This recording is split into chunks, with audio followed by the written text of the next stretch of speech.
Hello, my dear children. Myself Sujata. Today we'll continue with the next part of the chapter. Okay, Valli, an 8-year-old girl, had a strong desire to have a ride in the bus, even if it is for once. And she saves every penny she can for her journey. At last, one fine spring afternoon, she boards the bus. The conductor offers to help her get on to the bus, but Valli says that she is no child and can take care of herself.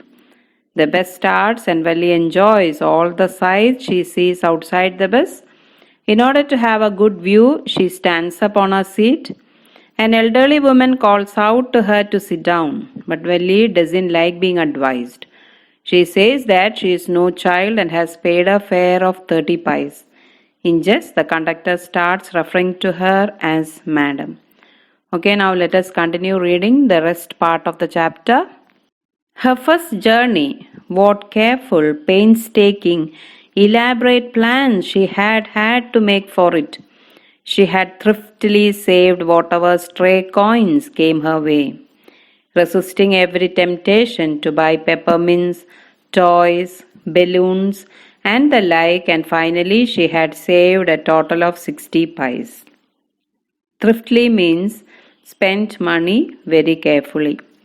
How difficult it had been, particularly that day at the village fair. But she had resolutely stifled a strong desire to ride the merry-go-round even though she had the money. Resolutely stifled means suppressed or controlled with determination. After she had enough money saved, her next problem was how to slip out of the house without her mother's knowledge. But she managed this without too much difficulty.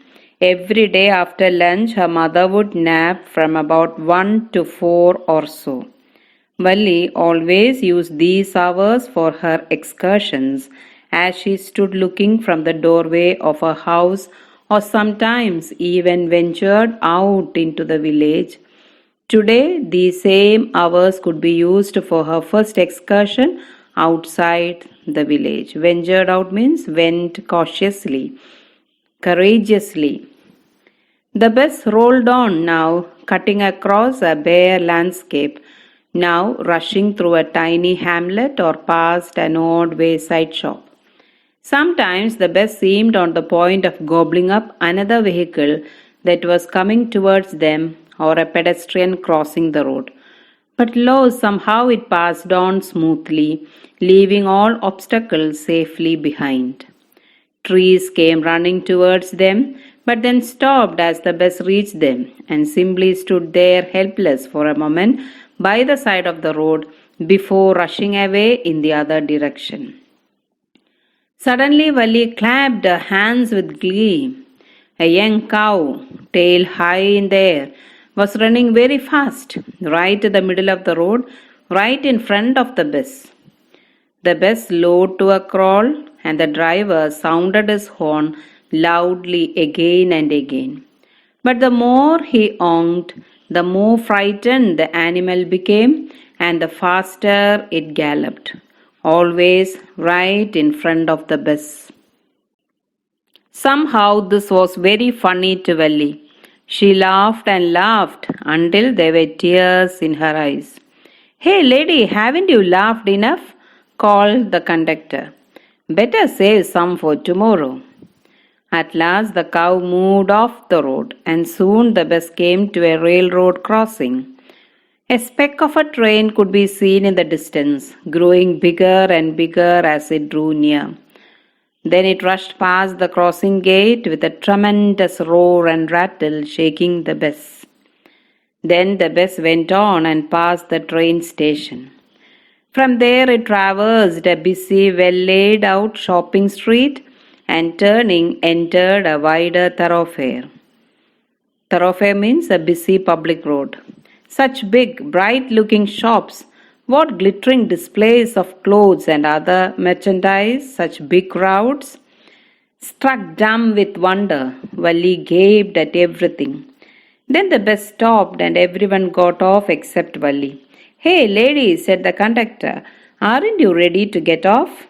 This is as far as your 30 pies takes you. No, Valli said. I am going back on the same bus. She took another 30 pies from her pocket and handed the coins to the conductor. Why? Is something the matter? No, nothing is the matter. I just felt like having a bus ride, that is all. Don't you want to have a look at the sights now that you are here? All by myself. Oh, I would be much too afraid. Greatly amused by the girl's way of speaking, the conductor said, But you weren't afraid to come in the bus. Nothing to be afraid of about that, she answered. Well, then why not go to that stall over there and have something to drink? Nothing to be afraid of about that either. Oh no, I couldn't do that. Well then, let me bring you a cold drink. No, I don't have enough money. Just give me my ticket, that is all. It will be my treat and not cost you anything. No, no, no, she said firmly. Please, no. The conductor shrugged and they waited until it was time for the bus to begin the return journey. Again, there weren't many passengers. Okay, now try to answer these questions. How did Valli save up money for her first journey? Was it easy for her? What did Valli see on her way that made her laugh? Why didn't she get off the bus at the bus station? Why didn't Valli want to go to the stall and have a drink? What does this tell you about her? Okay, let us continue reading. Won't your mother be looking for you? The conductor asked when he gave the girl her ticket. No, no one will be looking for me, she said. The bus started and again there were the same wonderful sights. Valli wasn't bored in the slightest and greeted everything with the same excitement she had felt the first time. But suddenly she saw a young cow lying dead by the roadside, just where it had been struck by some fast moving vehicle. Isn't that the same cow that ran in front of the bus on our trip to town? She asked the conductor. The conductor nodded and she was overcome with sadness. What had been a lovable, beautiful creature just a little while ago had now suddenly lost its charm and its life and looked so horrible, so frightening as it lay there, legs spread eagled, a fixed stare in its lifeless eyes, blood all over. Spread eagled means spread out. The bus moved on. The memory of the dead cow haunted her, dampening her enthusiasm. She no longer wanted to look out the window. She sat thus glued to her seat until the bus reached her village at 3:40. She stood up and stretched herself. Then she turned to the conductor and said, Well, sir, I hope to see you again. Okay, madam, he answered her smiling. Whenever you feel like a bus ride, come and join us. And don't forget to bring your fare. She laughed and jumped down from the bus. Then away she went running straight for home. When she entered her house, she found her mother awake and talking to one of Valli's aunts, the one from South Street. This aunt was a real chatterbox, never closing her mouth once she started talking. And where have you been? Said her aunt when Valli came in. She spoke very casually, not expecting a reply. So Valli just smiled and her mother and aunt went on with their conversation. Yes, you are right, her mother said. So many things in our midst and in the world outside. How can we possibly know about everything? And even when we do know about something, we often can't understand it completely, can we? Oh, yes, breathed Valli. What? Asked her mother. What is that you say? Oh, said Valli. I was just agreeing with what you said about things happening without our knowledge.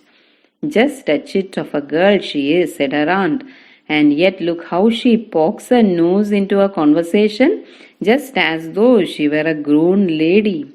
Pokes her nose means takes an interest in something that doesn't concern her. Valli smiled to herself. She didn't want them to understand her smile. But then there wasn't much chance of that, was there? Hope you have enjoyed the story. Okay, now try to answer the questions given at the end of the chapter. Meet you in the next session. Thank you.